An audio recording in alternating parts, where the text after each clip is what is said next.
This city has a problem.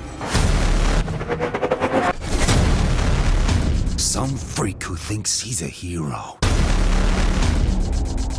Wir haben gerade die Präsentation zu Batman Arkham Origins gesehen und ich habe hier jetzt den Herrn Holmes, das ist der Creative Director von Batman Arkham Origins. Hi, thank you for taking the time.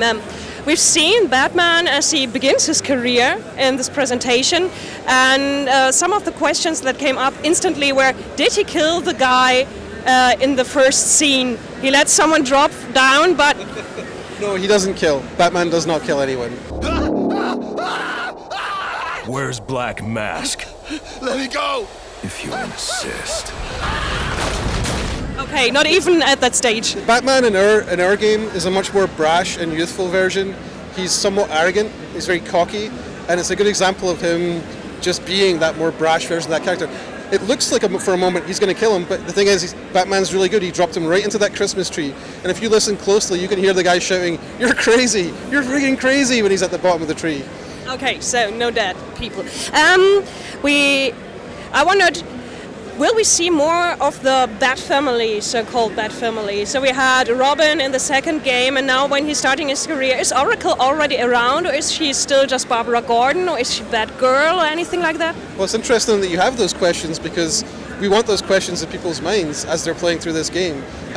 I can tell you that for fans, there's going to be a whole bunch of satisfying coming together of different characters in Batman's world. That's really one of the themes of this game, is seeing the pieces start to form the puzzle that we know that they're kind of slotting into place. So we will see characters. The characters we've announced, for example, are Captain James Gordon. Now, at the start of this game, Captain James Gordon, not Commissioner Gordon, Captain Gordon, is one good cop in this bad city, and we know that eventually they'll become great allies, Batman and Gordon, right? But at the start of this game, Gordon's heading up a vigilante task force. He's hunting the Batman.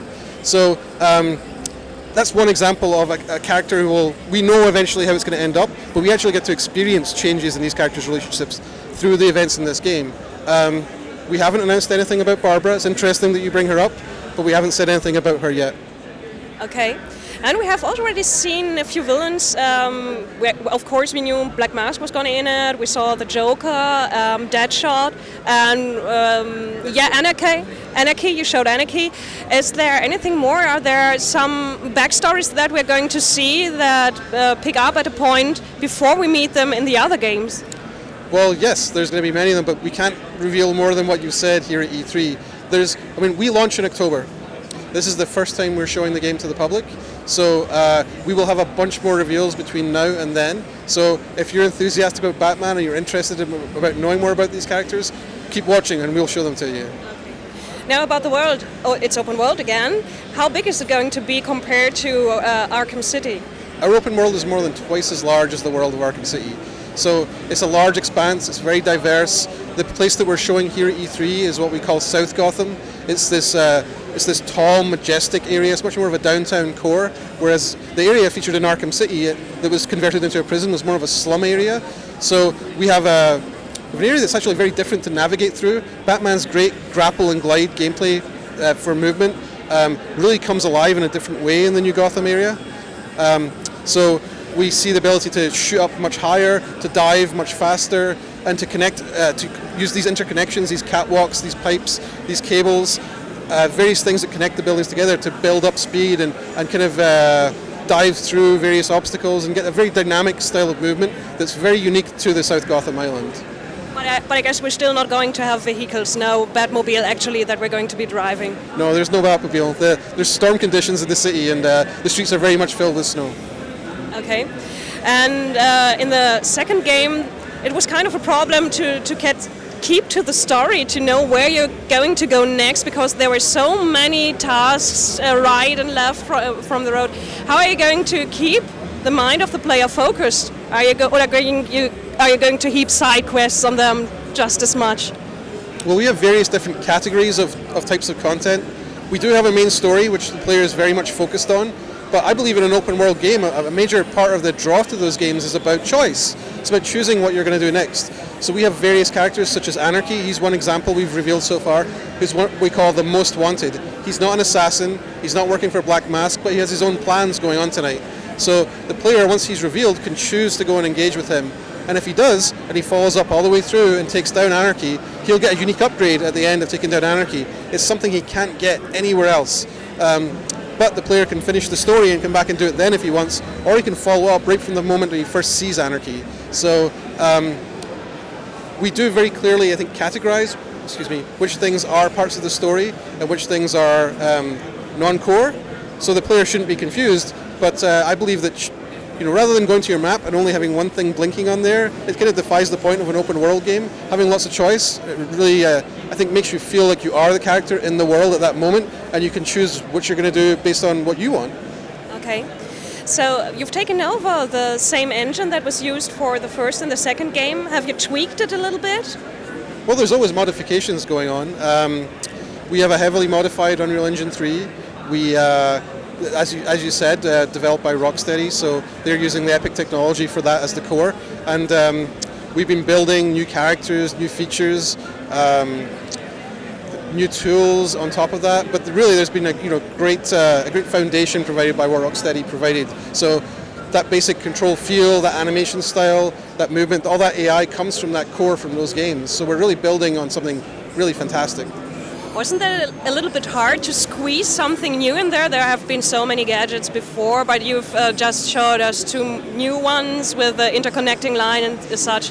And how do you explain that even? Because it's at the beginning of his career and we haven't seen them in places when we were late in his career. Well, Batman has a rotating armory, right? If you look at the comic books, it's not like he always has the same 3 gadgets and only those. There's different gadgets he'll turn up with, or technologies, or approaches in different stories. And sometimes, for some reason, at the end of a story, he might discard it, or he might shelf it, or it might come back later.